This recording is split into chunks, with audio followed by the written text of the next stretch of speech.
Beaucoup parlent fort pour prouver leur valeur. Jésus, lui, se taisait alors qu'il était la vérité. Regarde la scène. Jésus-Christ est devant ses accusateurs, on l'attaque, on le provoque, on le défie, et lui, il se tait.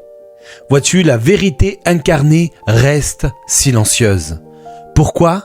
Parce que la vérité n'a pas besoin de crier pour exister. Elle n'a pas besoin de s'imposer pour être réelle. Nous, on élève la voix quand on doute intérieurement, on argumente quand on se sent menacé, on se justifie quand on a peur de perdre. Mais Jésus savait qui il était. Il n'avait pas besoin de convaincre Pilate, il n'avait pas besoin de gagner le débat, il n'avait pas besoin de défendre son image. La Bible dit qu'il a été maltraité et opprimé, et il n'a point ouvert la bouche. Ce silence n'était pas de la faiblesse, c'était de la maîtrise. Ce n'était pas un manque de réponse, mais c'était une confiance totale dans le plan du Père. Écoute bien ceci, plus tu es sûr de ton identité, moins tu as besoin de bruit.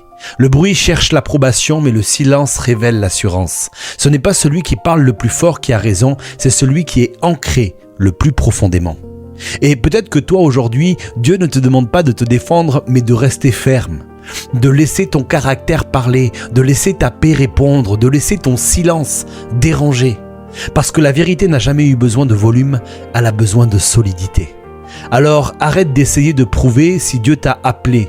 Ta valeur ne dépend pas du bruit que tu fais, elle dépend de celui que tu suis.